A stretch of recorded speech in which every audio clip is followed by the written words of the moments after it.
Pablo Echenique, muy buenos días.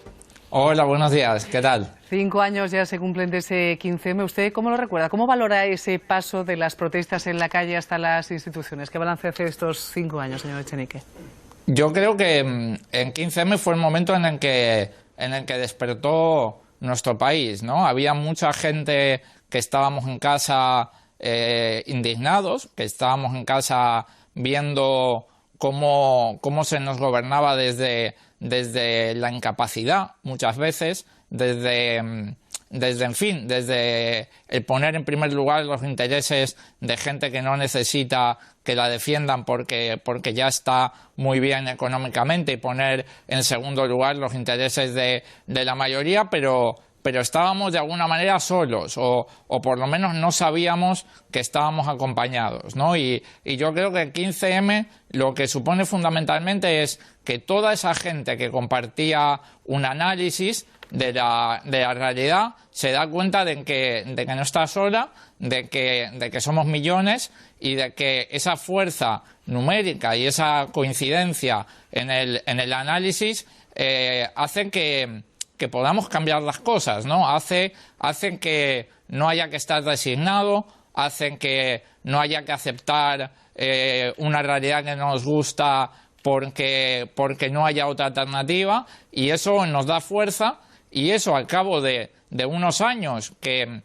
nos han parecido eternos, pero que desde el punto de vista de la historia política, digamos, son muy pocos años, se convierte pues en una serie de movimientos políticos encabezados por Podemos, que consigue que esas demandas ciudadanas tan generalizadas y tan de sentido común entren en las instituciones, y empecemos a hacer leyes o a gobernar ayuntamientos, y a demostrar que eso que pensaba la gente en la calle, que eso que decía la gente en la Puerta del Sol, no solamente era lógico, no solamente era justo, sino que además era viable y era factible. Y desde dentro de esas instituciones, señor Echenique, ¿el cambio es más complicado de lo que pensaba, de lo que parecía? ¿Es todo más lento una vez desde dentro?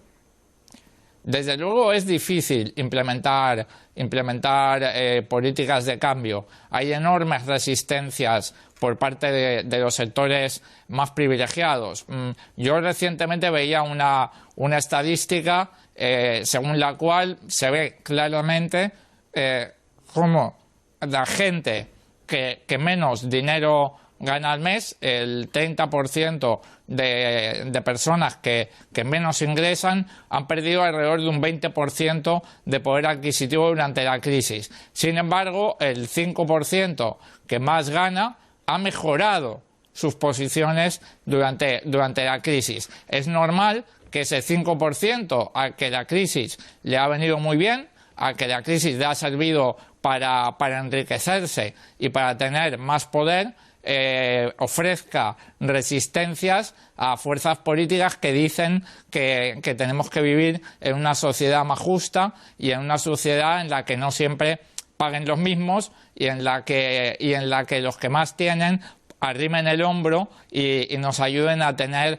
mejores hospitales, mejores colegios o una ley de dependencia digna. Es normal que a esa gente, como digo, que le ha ido muy bien durante esta crisis, ofrezca resistencias, y eso hace que cuando uno entra en las instituciones no sea todo automático, todo rapidísimo o todo muy fácil. Sin embargo, sí que creo que hemos demostrado a lo largo de estos meses que más cosas de las que pensábamos que eran posibles son posibles. Hemos demostrado, creo, que cuando muchos políticos de los partidos tradicionales nos dicen que determinadas cosas no se pueden hacer, realmente lo que están diciendo es que no las quieren hacer, no que no se puedan hacer. Va despacio, pero va mucho más rápido de lo que iría si hubiéramos aceptado la resignación que nos querían vender y que nos estaban vendiendo antes del 15M. Después de la unión, de ir juntos, de esa decisión de Podemos, Izquierda Unida, de concurrir juntos a esas elecciones del 26 de junio, sabe que todos los medios van publicando encuestas. Hoy La Razón, seguro que le ha echado un vistazo. Parece ser que superarían en 900.000, algo más de 900.000 votos al Partido Socialista, que el sorpaso en escaños no se daría, pero que quedarían muy cerca. ¿Cómo valoran ustedes desde la cúpula de Podemos este tipo de encuestas que realmente les dan un mejor resultado que al Partido Socialista? Bueno, nosotros tomamos con la misma cautela las encuestas que dicen que Podemos se hunde que las que dicen que Podemos ganar las elecciones, ¿no? Yo soy el quinto eurodiputado de unas elecciones europeas en las cuales las encuestas nos daban un eurodiputado y por lo tanto me tomo las encuestas con prudencia, ¿no? Lo que sí me parece un dato más fiable que las encuestas son las urnas y en ese sentido creo que el 20 de diciembre es una buena referencia para entender de qué podemos estar hablando, ¿no? Si asumimos la hipótesis más conservadora para mí, que es la suma de votos de Izquierda Unida y de Podemos y sus confluencias, ya superaríamos por 1 millón de votos al Partido Socialista y estaríamos a 1 millón de votos de Partido Popular. Por eso decimos que nuestro objetivo este 26 de junio es recorrer ese último tramo, ese último 1 millón de votos que nos separa, según los resultados del 20 de diciembre, del Partido Popular y ser así primera fuerza política en España. Yo creo que es posible porque he visto la ilusión que ha generado que nos podamos poner de acuerdo dos fuerzas que nadie entendía, digamos, que no hubiéramos llegado a un acuerdo antes. Yo he visto la alegría y la ilusión con la cual se recibe este acuerdo en la calle, por eso creo que la hipótesis de la suma es conservadora, que seguramente este acuerdo servirá de inicio a una multiplicación de los resultados y por eso creo que ese 1 millón de votos que nos falta para superar al Partido Popular es algo viable, es algo que podemos recorrer y es algo que podemos conseguir en esta campaña. Y en esa necesidad de entenderse, y ahora que usted echaba un poquito la vista atrás a lo que sucedió el 20 de diciembre, ¿usted también es crítico en cómo se llevaron las negociaciones con el Partido Socialista, como escuchamos ayer al señor Errejón? Yo creo que fuimos extraordinariamente coherentes durante las negociaciones. Yo creo que los análisis que hablan del tono de las palabras o de las formas o del contexto estético que rodea a una propuesta son análisis muy superficiales. Yo creo que cuando estamos hablando del gobierno, de la quinta economía de la zona euro, no nos podemos quedar en si un adjetivo nos ha parecido más sonoro que otro. Creo que estamos hablando de la vida de 45 millones de personas y en que tenemos que juzgar las propuestas por su contenido, ¿no? En ese sentido, creo que Podemos ha sido extraordinariamente coherente desde el principio, tendiendo la mano al Partido Socialista y diciendo estamos dispuestos a corresponsabilizarnos en un gobierno en nuestro país que ponga fin a las políticas fracasadas, sobre todo en el ámbito económico del Partido Popular, y hemos mantenido ese discurso y esa oferta hasta el último día. Yo creo que lo que mucha gente no entiende es por qué ese acuerdo con Ciudadanos impidió al Partido Socialista aceptar esa mano que le tendimos desde el principio y que tenía más sentido no solamente en lo programático, sino también numéricamente, ya que Podemos y sus confluencias aportaban 69 escaños, mientras que el socio naranja del Partido Socialista aportaba solamente 40. Yo creo que más allá de las formas y más allá de los tonos, que creo que cuando hablamos de cosas tan importantes no deberían ser el argumento principal, lo que planteó Podemos desde el principio es lo mismo que planteamos ahora y creo además que es una buena pregunta para hacer durante la campaña electoral. Creo que tenemos que preguntar a las fuerzas políticas con qué partidos está dispuesto cada uno a pactar. Y no por nada, sino porque creo que es una información muy relevante a la hora de decidir el voto. Yo cuando voy a votar, o yo cuando vaya a votar, me gustaría saber a qué acuerdos está dispuesto a llegar el partido al que voto, porque si no, a lo mejor después del 26 de junio tenemos alguna sorpresa que no sabíamos anticipar cuando metíamos la papeleta en la urna. Más preguntas en este caso de nuestros analistas de hoy. Lucía Méndez. Sí, buenos días, señor Echenique. Buenos días, Lucía. 6 meses, 2 campañas electorales. Ustedes, los partidos nuevos, ustedes concretamente en Podemos, despertaron un gran entusiasmo entre sus votantes. Hubo muchas expectativas que se pusieron en ustedes a propósito de una nueva manera de hacer política.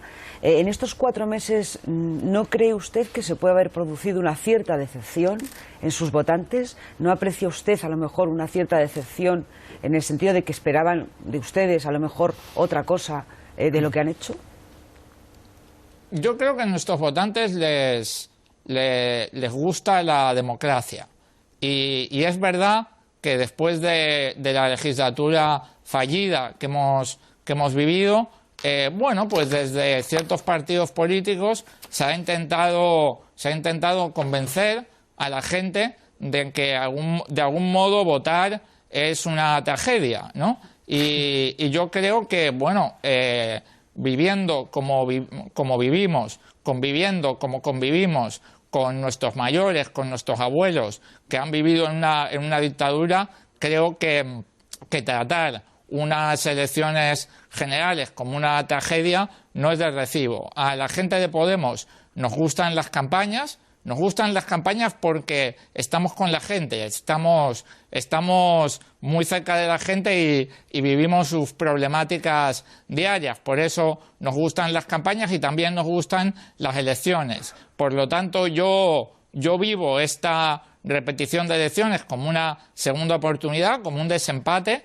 como una posibilidad de que ese bloqueo entre lo viejo y lo nuevo que vivimos el 20 de diciembre pueda no repetirse, pueda desbloquearse y podamos tener un gobierno que haga políticas para la mayoría. Yo no lo vivo en absoluto como un problema lo de tener que volver a ir a votar, y creo que la inmensa mayoría de la gente de Podemos tampoco lo vive así y desde luego no me lo transmite de esa manera. Es verdad que hubiéramos querido que hubiera un gobierno en España ya en esta legislatura que acabó demasiado pronto, pero bueno, no pudo ser, y entendemos que la mejor manera de deshacer ese bloqueo pasa por volver a ir a las urnas con ilusión, con alegría, y sabiendo que después de lo que ha pasado esta última semana hay posibilidades de que el resultado sea muy diferente al resultado del 20 de diciembre y por lo tanto ese bloqueo no se vuelva a producir. Víctor Arribas. Yo le preguntaría, señor Echenique, por el día después, ¿no? Porque las nuevas elecciones contemplan ya un escenario muy diferente con la coalición electoral entre ustedes e Izquierda Unida, pero el panorama después va a ser distinto también. Y hay en concreto unas declaraciones de Pablo Iglesias este sábado en La Razón en las que avisaba a Pedro Sánchez de que en la posibilidad de hacer un pacto postelectoral Podemos, Izquierda Unida más Partido Socialista, lo que habría que tener en cuenta son los votos y no los escaños para elegir la figura del presidente de ese posible pacto postelectoral o pacto de gobierno o pacto de legislatura. Quisiera saber su opinión sobre esto, porque es una disyuntiva que ya sabe usted que en el contexto de encuestas en el que estamos, donde unas dicen que ustedes superan solo en votos y no en escaños al PSOE, otras dicen lo contrario, otras dicen que le superan en votos y en escaño, concretamente hoy hay alguna. Pues, ¿cuál es su opinión? Porque es muy importante también para que el votante sepa, a la hora de depositar su voto en la urna, sepa quién sería presidente en caso de esa posible coalición postelectoral. Bueno, yo creo que somos todos conscientes de que el sistema electoral que está vigente en nuestro país, debido a la circunscripción provincial y en menor medida a la ley DONT, es un sistema que tiene defectos de proporcionalidad, digamos, es un sistema que se aleja del principio una persona, un voto, cuando se traduce el número de votos en escaños. De todas maneras, yo confío en que el 26 de junio superemos al Partido Popular tanto en votos como en escaños. Por lo tanto, no creo que ese nivel de detalle se vaya a plantear después del 26 de junio. Creo que superaremos al PP tanto en escaños como en votos. Yo voy a trabajar en esta campaña a destajo para que eso sea así, y en esas condiciones creo que también es muy difícil que cualquier fuerza política tenga mayoría absoluta, y por lo tanto estamos convencidos de que vamos a necesitar aliados en la formación de un gobierno, y lo que decimos es que nuestro aliado preferente en una situación como la que describo es el Partido Socialista. Es verdad que tenemos diferencias y que hay muchas de las cosas que el Partido Socialista ha hecho en los últimos años que entendemos que no han beneficiado a la mayoría de la población, pero también es verdad que es el partido con el que más cercanía programática tenemos y que representa una tradición política que entendemos que tiene cosas positivas a valorar, y por eso lo decimos claramente. Decimos, después del 26 de junio, nuestro aliado preferente para formar un gobierno en España va a ser el Partido Socialista. Nos gustaría que todas las fuerzas políticas lo dijeran tan claro. Me gustaría saber cuál sería el socio preferente de Ciudadanos o del PSOE después del 26 de junio. Y me gustaría saberlo por lo que comentaba antes, porque creo que es un elemento fundamental a la hora de decidir el voto. Creo que votar sin tener esa información es complicado y dificulta mucho la decisión por parte del electorado. José Manuel Buesa.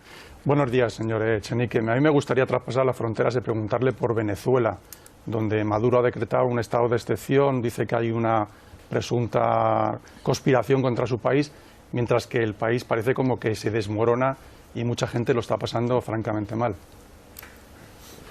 Sí, desde luego la situación en Venezuela es trágica. Parece que hay un choque entre el Ejecutivo y el Legislativo, y eso ocasiona una inestabilidad institucional aún mayor que la que ya vivía ese país hermano, ¿no? Yo creo que desde España lo que tenemos que hacer con Venezuela y con todos los países de Latinoamérica es ayudar en la medida de lo posible a que tengan países prósperos y a que tengan sistemas políticos estables y que funcionen para la mayoría de la gente. Creo que lo que no tenemos que hacer en España, ni con Venezuela, ni con ningún otro país hermano de Latinoamérica, es utilizarlo como arma política en clave interna.